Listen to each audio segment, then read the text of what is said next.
Americans are great innovators.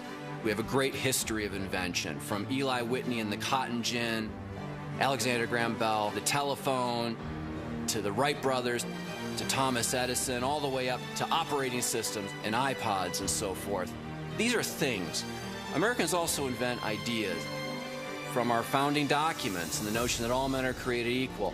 And the forward pass, when you think about it, fits nicely into that tradition. It's a great innovation that turns a sport like rugby into American football.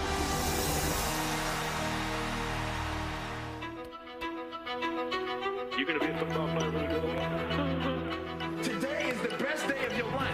Believe it. He might be the finest quarterback produced in the last 10 years. He's a day like this.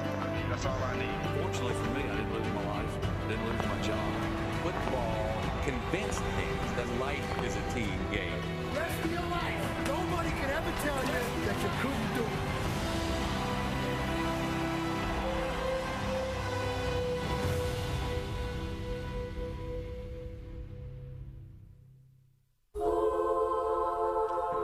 This is the story of what gave football life.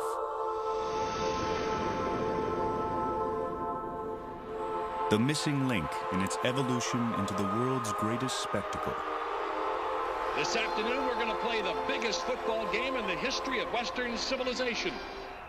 But in the beginning, there was only the run and the kick. In the 19th century, the two kinds of football were soccer and rugby. Neither of them allowed the forward pass.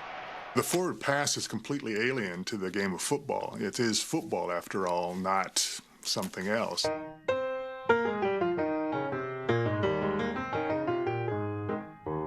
The earliest surviving film is from 1903, shot by Thomas Edison of the University of Chicago in Michigan.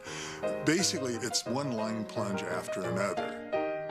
There weren't many options for how to move the ball.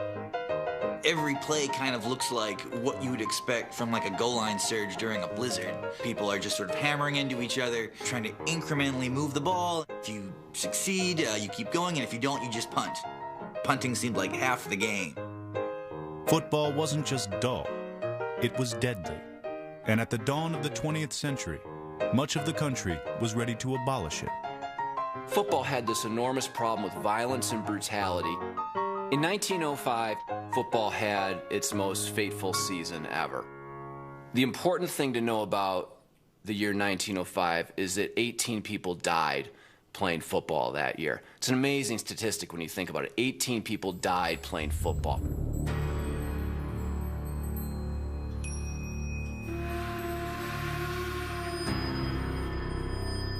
There was no pro football at the time, but there was big-time college football, and these deaths were at the big-time college football level all the way down to sandlots. When you consider the numbers of people who are actually playing the sport in America at the time, that's a big number. Spokesmen for the colleges, who were the major football powers, decided something had to be done. We're a civilized country, and we're not going to kill our young men on the field of play. There was this idea that football, at least in the minds of some of the progressive reformers, was this barbarous relic from an earlier day.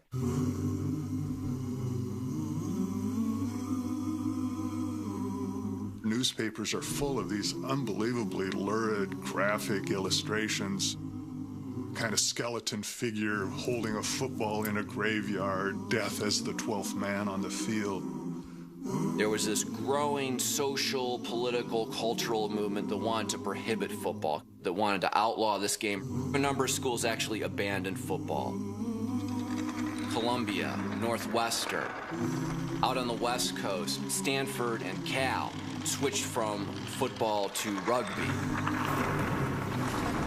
The prohibition movement that had wanted to ban football, outlaw football, do away with football, they thought they were finally going to get their way. What they didn't count on was the intervention of President Theodore Roosevelt. Of all games, I like football best and would rather see my boys play it than see them play any other. I have no patience for those who declaim against it because it necessitates rough play and occasional injuries. My name is Joe Wiegand. I'm a Theodore Roosevelt repriser, and it always amazes me how audiences get a big kick when they hear the story of how Teddy Roosevelt saved football. It is a good thing to have the personal contact about which the New York Evening Post snarls so much, I would hundredfold rather keep the game as it is now, with the brutality, than give it up. He considered football to be the greatest American sport because it really tested people. And he really feared for America's future. If a generation came of age and had never played football, what kind of country would that be? Roosevelt, of course, is the guy who invented the term bully pulpit. He knows how to use the office of the presidency to move public opinion. Act as good citizens in the same way I'd expect any one of you to act in a football game. Don't flinch, don't foul, and hit the line hard. He invites to the White House the coaches from Harvard, Yale, and Princeton, and says to them, football is on trial, but because I believe in it, we must work to save football. A few days after, he received a note from a businessman in Massachusetts saying, let's have the forward pass. People have been talking about this for a while. Roosevelt took this note and he sent it on to Walter Camp. If you read between the lines, he's saying, why don't you do this? The key man in developing the rules of football had always been Walter Camp. He dominated the rules committees. He's the one who came up with assigning the ball to one side or the other, who basically created the specialized positions. Camp had no desire for the forward pass. Walter Camp's vision of football was like rugby. This is a book by Walter Camp on football, and I think we can tell what he thinks about the forward pass in these short lines. The English game was one of traditions. What has been done can be done. What has not been done must be illegal. Walter Camp didn't stand a chance against the president, and Theodore Roosevelt outmaneuvered him. Roosevelt could not tell the rules-making body what to do. But he did have some authority over Paul Daschle, the most famous referee in football, because Daschle, when he wasn't refereeing football games, was a professor at the Naval Academy. Paul Daschle was also up for promotion, and it was Roosevelt's to give to him. So Roosevelt starts sending Daschle notes saying, why don't you support some of the changes that'll help eliminate brutality in the sport, and why don't we push for the forward pass?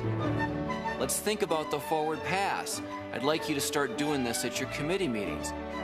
Paul Daschle got his promotion, and in a sudden about-face, threw his support behind the reformers, and in the spring of 1906, America did something the rest of the world had never imagined. It legalized the forward pass. Walter Camp was not powerless. He understood that forward pass was coming. He couldn't do anything to stop it, but he could make it something that nobody would want to do. The forward pass is thrown by laying the ball in the hand with either one finger or the thumb curled around it. And it's thrown from above the shoulder, straight past the eyebrows with the forward point up. And the passer follows through. Did Newt Rockne invent the forward pass? As Notre Dame's head coach, he represented the ideal of American innovation. As a Notre Dame player, his role in a legendary 1913 upset of Army fueled the Rockne as creator myth that was later embellished by Hollywood. A majority of Americans believe that Newt Rockne invented the forward pass. It was the movie, Newt Rockne All-American, that began the myth. Coach, let us use the forward pass. I know it'll work. I'm not so sure. We've never seen it in the game. Neither is the Army. What can we lose? All right.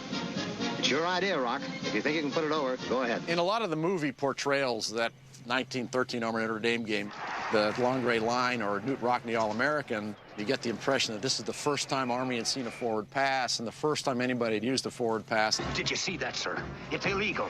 It's a foul. It's baseball. It's legal, all right. And that's just not true. The forward pass has been around for a while. Forward pass. I think it's much more satisfying to think of a creation moment, a single dramatic event that changes history. The evolution of the forward pass is a long and complicated and sometimes technical story.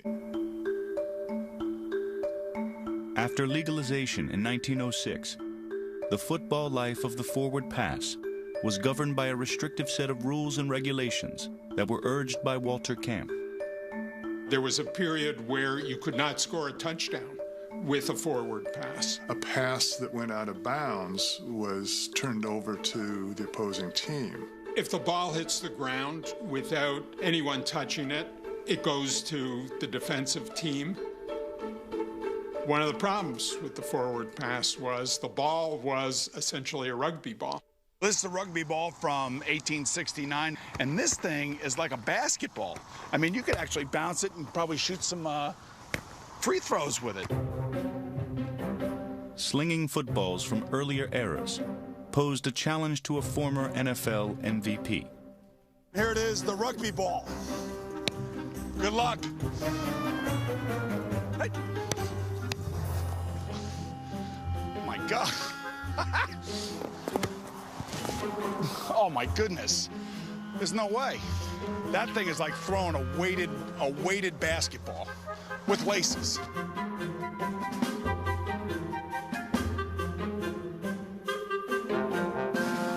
In 1909, the size of the ball was reduced for the first time.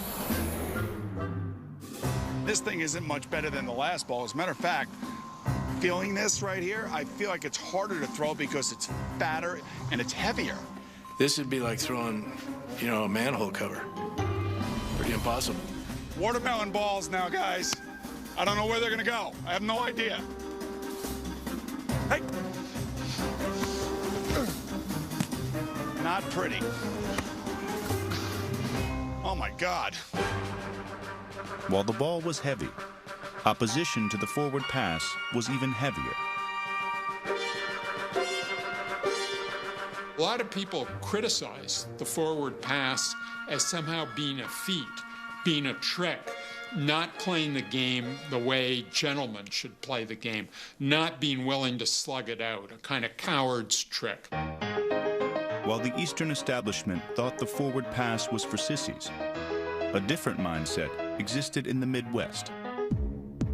The 1913 Notre Dame squad transformed the forward pass from a trick into a tactic. The Fighting Irish were led by quarterback Gus DeRay and an end named Rockne. When the Westerners from South Bend took a voyage eastward, the forward pass entered a brave new world. Well, in 1913, we had Columbus coming to America in terms of football, and that's when Notre Dame showed up to play Army on the East Coast that season. Army was a great powerhouse that year. They were unbeatable, according to all the East Coast newspapers. November 1st, 1913. Army versus Notre Dame on the plains at West Point. 500 persons packing the sidelines for the first appearance in the East of the Notre Dame team that holds no fears for the cadets, who are supremely confident of victory, certain that they will defeat the Westerners by a decisive score. And then the game is on. Doré, agile as a cat, cool as a cucumber, fades and passes to Newt Rockne for 25 yards. What a player that man Rockne. What Notre Dame did different that day is that Doré and Rockne had worked out a button hook system where Rockne was running patterns, there were timing patterns, so that was different.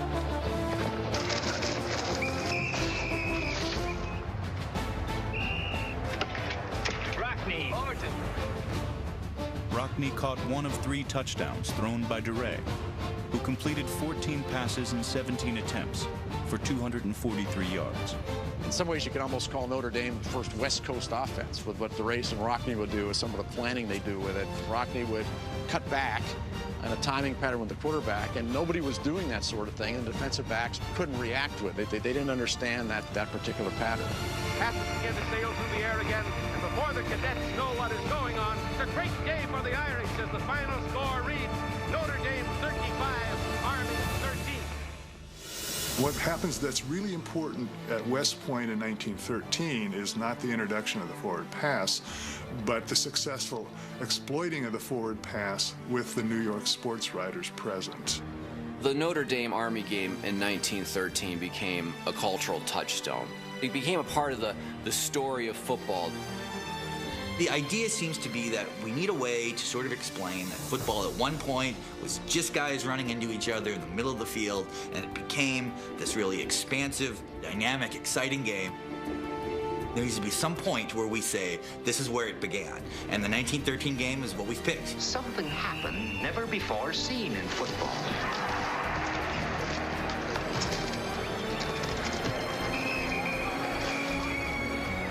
So that's always going to be the story. There's never going to be a time when that game is not seen as the origin of passing as the most important part of football. Knute Rockne didn't invent the forward pass, but he helped it take a giant step towards the future.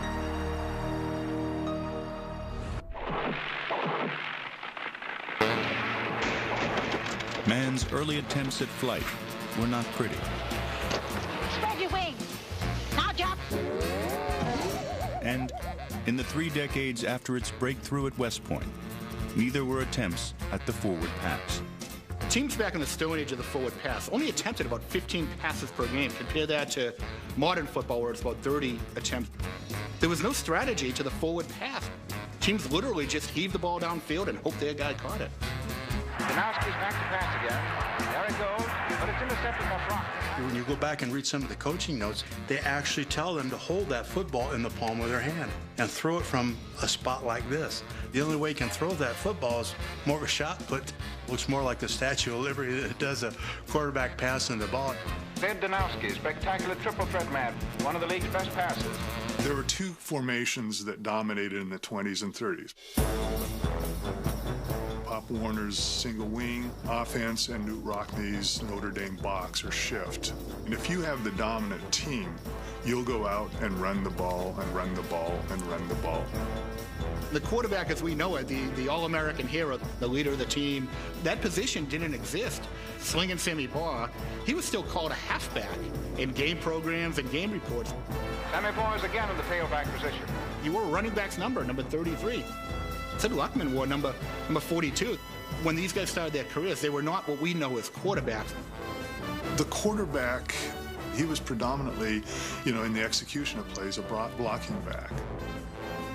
The ball is snapped to a halfback or a tailback, and the quarterback is sort of midway between the halfback and the line of scrimmage. He's the guy who calls the signals and he calls the plays, but he is not the passer.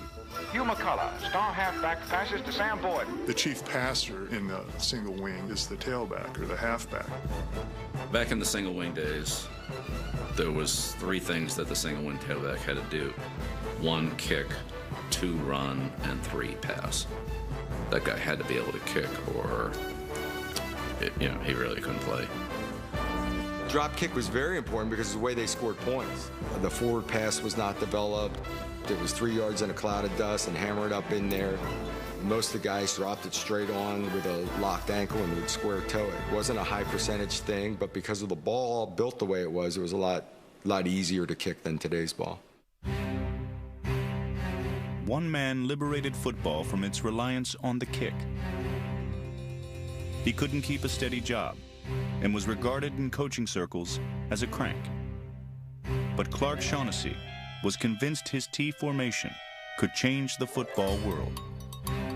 And here he is, the man who spells touchdown with a capital T, Clark Shaughnessy. Clark Shaughnessy is kind of the mad scientist of the forward pass. He put into place the foundations of modern offensive football. The quarterback under center, man in motion, flankers and split ends, what we would now call wide receivers. Those were all part of Clark Shaughnessy's T formation revolution. Let's take a closer look at this blackboard he's working on. Any doubt as to why it's called the T? Out of the huddle, into their T formation. With the T formation, you've got quarterback, of course, directly behind center. The T formation really creates the pocket passer. The quarterback is the key man in the T. You want this guy to do what? What the heck are you talking about? In the single wing offense, I have 11 on 11. When the quarterback went under center, now I'm playing a 10 on 11 game. I'm basically taking a guy off the field that all he does is hand the ball off or throw the ball down the field. You can see where coaches would go, that's crazy. I'm sure the first time a quarterback moved from shotgun under center was very uncomfortable for number one, the quarterback, and number two, the center. The T-center places the ball in the quarterback's hand. This masculine gladiator-type sport, and you're walking up, putting your hands up under the center's butt. Shaughnessy's ideas for the quarterback seemed bizarre, but they worked. Here comes the T formation of Clark Shaughnessy. Frankie Albert knocks his arm back. There goes a long pass. It's caught down on the 10-yard line. When the Chicago Bears used the T in the 1940 NFL Championship, the result was stunning. The Bears are unstoppable. The final score is Bears 73, Redskins nothing. The schematics of the T were subversive. A streamlined football, specially calibrated for the forward pass, made them revolutionary. This is the Duke ball, and this started in the early 40s. It's named after Wellington Mara. He was the owner of the Giants at the time. Wellington Mara was actually named after the Duke of Wellington, and he was the one who did the contract with Wilson. So therefore, Wilson decided to call it the Duke. These balls are so light, you can get your whole hand around it. Nice. The Duke was easy to throw, but hard to kick, and took the foot out of football. The forward pass has basically been the death of the drop kick. Now the kickers have to kick a harder ball. The sweet spot on it's a lot smaller. That was a horrible drop. Oh, there's a... God, those are ugly. I quit. Thanks to the Duke, the melon ball's end-over-end flailing ducks became tight spirals, and the re-engineered forward pass gave birth to a uniquely American game and a uniquely American hero. The position of quarterback was this fulcrum point where everything changed in the trajectory of forward passing. The position of quarterback is famous in a way no other position in any other sport is. This will be my first football game. Ever. I know Joe Montana's supposed to be really great. The quarterback is the passer. He's the most important guy. The most important guy is doing the most important thing, which is effectively throwing the ball downfield. I got to see this. This far out here. Brett Favre. Everyone knows that it's the center of the game. If Tom Brady was a slot receiver, would he date Giselle? Well, it's possible he might. It's very possible Wes Welker could have ended up dating Giselle, but it doesn't seem like it, right? Joe Flacco has a better chance to date someone like Giselle than Wes Welker. Probably Sid Gilman was the biggest game changer. He seemed to be the first guy to either really think about or to think about and implement the idea of vertical passing. In the 1960s, Sid Gilman and proponents of the forward pass flocked to the upstart American Football League. The AFL has got Gilman and really the dawn of the modern forward pass. On the other side, the NFL has got what? They've got Vince Lombardi. I think of football as a running game. I get more enjoyment out of seeing a well-executed running play than I do a well-executed pass play. The classic Lombardi play, of course, is the Green Bay sweep. In fact, it's an old single wing play. What we're trying to get is a seal here and a seal here and try to run this play in the alley. It's like football back at the turn of the 20th century. Kind of power play that appealed to every coach. And that was the way you won games, rather than by putting it up in the air. The AFL didn't just challenge the NFL's philosophy, they challenged its football. The AFL had a different football. They had the J5V, the ball designed to accentuate the forward pass. Kind of had a space-age name to it, right? You would see J5V on a rocket or a spaceship or something that Chuck Yeager flew, right? The J5V was a quarter-inch smaller. That ball looked like it had helium in it. For me, a quarter of an inch makes that big of a difference. This ball is longer, it's thinner, it's shaped like a missile. It's shaped to go through the air. It's a great ball, it's thin, it cuts through the air, it's light, you can get your whole hand around it. That thing feels like I'm throwing darts. Just like Joe Namath would have thrown it. I feel very comfortable with the ball. The Duke wasn't as pointed at the ends. It didn't feel that way. You could get an easier spiral. And that was what fans got. A bold, daring forward pass that was so explosive, Americans could only compare it to one thing. In the 1960s, in the heart of the Cold War, the notion of the bomb is ever present in American culture. That helped glamorize the forward pass. I don't want to play a lateral game. I want to play a vertical game. Going to go with the deep bomb. I mean, he really hangs it up. The Raiders are going to come after you. They've got the speed to do it, and they will do it. It's like having the bomb and being willing to drop it. Throwing a deep bomb. Hey, leap in the end zone. Biletnikoff makes the catch. Touchdown, Raiders. Throwing the bomb and hitting that long pass is just electrifying. It still is, just thinking about it. Wow, you know, you get goosebumps. Lemus looking for the end zone, throwing touchdown to Maynard. That lightning strike, that sudden burst of excitement, yes. In football, the object is for the quarterback, otherwise known as the field general, to be on target with his aerial assault, riddling the defense by hitting his receivers with deadly accuracy, in spite of the blitz, even if he has to use the shotgun. With short bullet passes and long bombs, he marches his troops into enemy territory. He is going to throw long for Don Maynard, and Maynard makes the cut. In baseball, the object is to go home and to be safe. Thanks to the forward pass, the game was never over. There was always the chance that you could pull off a miracle by being able to throw the ball a long way. Well, the Cowboys need a miracle. Staubach has him in the shotgun formation. Roger takes the snap, pumps it once. He's going long. When I threw the forward pass, I closed my eyes and said Hail Mary. Hail Mary, full of grace, the Lord is with thee. Blessed art thou amongst women, blessed is the fruit of thy womb, Jesus. Holy Mary, Mother of God, pray for us sinners, now and at the hour of our death. Amen. Down the near sideline for Drew Pearson. Pearson makes the catch at the 5, touchdown. Staubach hit Pearson on a 50-yard touchdown. Would you believe it? You know, it was unbelievable. I mean, that everybody just silence and what happened is the Associated Press, instead of saying the bomb wins the game or the alley-oop, they said Hail Mary pass wins game. When it happened again, the announcers started using the term Hail Mary. Final play, hanging up in the end zone. They're all up in the air, and it's a touchdown. A Hail Mary. Here comes the Hail Mary. And that term really stuck with people. Trips are on the right. We're going Hail Mary. Batted. They fight. A touchdown! A touchdown! You name it after a prayer. It sort of shows football does have a greater possibility for the near miracle, which is enough.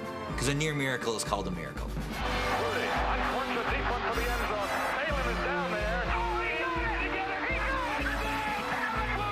In the Persian Gulf, the term was used as a Hail Mary for our troops. We did what could best be described as the Hail Mary play in football. I think you recall when the quarterback is desperate for a touchdown, every single one of his receivers goes way out to one flank and he lobs the ball. It really has become a term now used in football and in politics. Governor Romney calls for a Hail Mary, ending Medicare as we know it. I could have said Our Father, Glory Be. It would be the Our Father pass. The Blessed Virgin thinks a lot of me anyway. I got her on the map. The forward pass saved pro football in the early days, but later on, pro football saved the forward pass. If you look in the 1970s, it got increasingly difficult to pass the football. We'd be watching film, and your receiver is coming over the middle, and someone just cold cocks him until the ball was in the air. One of the safeties could hit him, do anything they wanted to him. It was brutally hard to score points. It was an era ruled by defense, and the forward pass was dying. Two men saved the forward pass. The first was a man so unorthodox, he installed a phone line. Hello? On a Douglas fir tree. Hey, just fine, but you're too late, you know? We drank the wine and we ate the crab. Don Coryell didn't just throw it deep. He wanted to go long on every play. And Don, I maintain, is the only coach in the history of the NFL that when he came on the phone and he said, let's start getting after their ass. You know, he'd go like that. What he meant was start throwing it. We got to start throwing it. Don wants to get after him.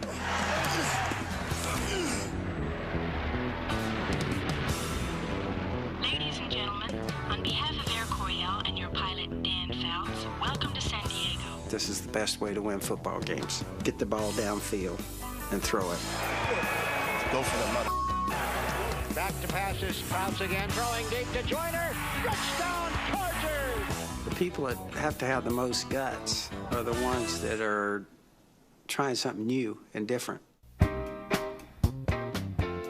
It was Bill Walsh who presided over the triumph of the forward pass. None of that seemed possible when the Stanford coach was hired by the San Francisco 49ers in 1979. Walsh had the demeanor of a college professor, and his mentor, the great Paul Brown, doubted his toughness. Whenever any team that was thinking of hiring Walsh for a head coach came to Brown, he'd badmouth Walsh. And one of the things he said about him was he was just too soft. Holy smoke, Bill. We keep trying that same darn thing and we keep getting knocked in our prat every time. Nobody in the NFL was going to give him a head coaching job because of what Brown was saying about him. When he took the Stanford job, it was because it was the only head coaching job he could get. I've always been enamored in this sense, had a lot of interest, excitement in the forward pass. And we worked to develop sort of a low-risk forward passing game. It was very prevalent that passing was too risky. And it was, the way that they were thinking about it. But the way Bill talked about it, the short passing game, it was the extension of your running game. Montana drills a pass, slant into Rice. Throwing the slant to Jerry Rice. Touchdown, 49ers! Was the same risk as tossing it, in his mind, to Roger Craig. He set the run up with the pass.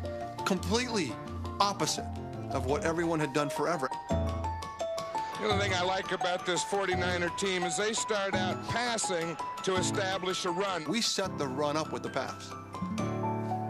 The whole thing was turned on its head. For the betterment of football forever. Montana looks downfield, lofts it way downfield. Rice is there! Touchdown! Like all the prophets of the forward pass, Walsh was initially written off as eccentric. We didn't try to have the biggest offensive linemen and control the game by running the football. We were labeled a finesse team. Here comes the finesse, dink and dunk, white wine drinking 49ers from San Francisco, California. They wanted to dismiss the 49ers as a gimmick. Finesse was one of the charged words that were used. Coach, how would you describe your football team? Is it a finesse team or power team? We'd like to think finesse is not the word for our offense. Along with the 49ers finesse goes ferocity for Chicago. They weren't man enough to play real football. They had to go out and play girly kind of football. Montana back to throw. Running around and going where people aren't. Looking, throwing, touchdown, 49ers. Anytime a guy thinks he's rough and tough, 4 out of 5 of those guys get their ass kicked. Because most of those kind of guys are dumb. It really pissed Bill off that it was called the West Coast offense. It was no accident that this name was supplied by Bill Parcells, who, after thumping the 49ers in the playoffs in 1986, greeted the press with the statement, "How does that West Coast offense look now?" And suddenly it became the West Coast offense. The West Coast moniker was supposed to be an insult to the forward pass and its foremost champion. For over 60 years, men have been devising ways to advance the football. But perhaps the most spectacular is through the forward pass. But Walsh kept winning. The 49ers have won it. Bill Walsh, a team that confounded Pro Football observers. And winning. Super Bowl 19 is in the record books. The 49ers have won it. And winning. Steps up, throws. After 3/4 of a century, the forward pass had conquered football. Peyton Manning 7 touchdown passes. For Tom Brady, touchdown pass number. Drew Brees has just broken Dan Marino's passing yardage record. Bill Walsh had created the football of the future. Bill Walsh made the modern use of the forward pass what it is today. Clock is running. Flacco steps up, throws deep, far sideline. Jacoby Jones has it at the 20. Touchdown! One forward pass can change everything, just as the forward pass saved football from abolition in 1905. Without Roosevelt and the forward pass, what would have happened to football? Would the prohibitionists have won? Yes, they may have won. Football might have been abandoned. It might have been outlawed. It might have been erased from our cultural landscape. The forward pass wasn't just a reform that fixed football's problem of violence. It did that, but it also made the game more fun. It made it a better sport. He's throwing it downfield. He's got it wide open. It is going to be a touchdown to Albert Rising. Look at Brett Favre coming off the field. He is so happy. Look back at old footage of football at the turn of the 20th century. What you notice most is dust and those huge scrums that look a lot like rugby. Whereas when you look at football today, what you notice most is air.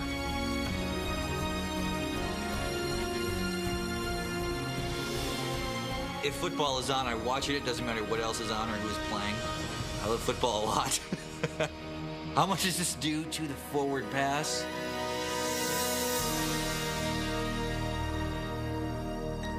This is a weird, I guess in totality. Because if it wasn't for the forward pass, football would be such a different game, I can't even relate to how I would feel about it. Young almost falls down, throws to the end zone.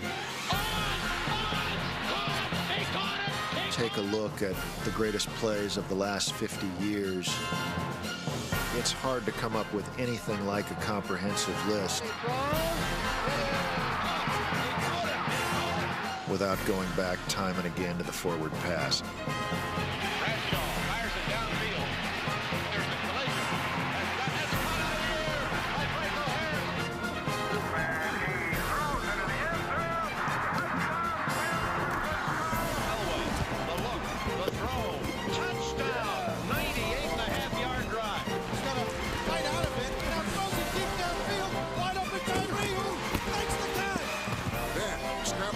Throws it back corner of the end zone. Santonio with a touchdown. The pass is exciting.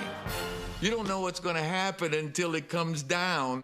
In and out of hands, bouncing around. It bounced off in Reese's hands, goes into Chad Johnson's hands for a touchdown. Garrow had the football, and it looks from here as if he tried to throw a forward pass with it. It creates things that are painful or joyful. Namath going with a bomb. The kind of football we have today is so different from football in the rest of the world. You know, the forward pass is what makes the game most different from soccer and rugby.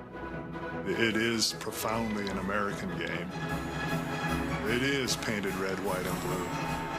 One of the most powerful images in American culture is the father throwing the ball to his son in the backyard. That's a forward pass. Other countries don't do this. They play rugby, they flip it back, they play soccer, they kick it around. We Americans, we're all about freedom and liberty.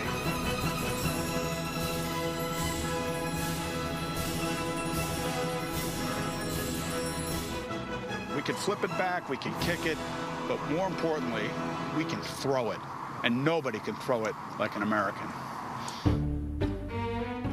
Even one of America's most iconic songs, Don McLean's American Pie, references the forward pass. and a Google search will yield some bizarre interpretations of the lyrics. Certainly, the lyrics to American Pie are about as straightforwardly cryptic as you can be. I had never heard the theory that the jester wearing the cast was Joe Namath instead of Bob Dylan. There is football iconography in the song. The forward pass is mentioned, a marching band is mentioned. There's enough there to make it seem like, well, he must be talking about something.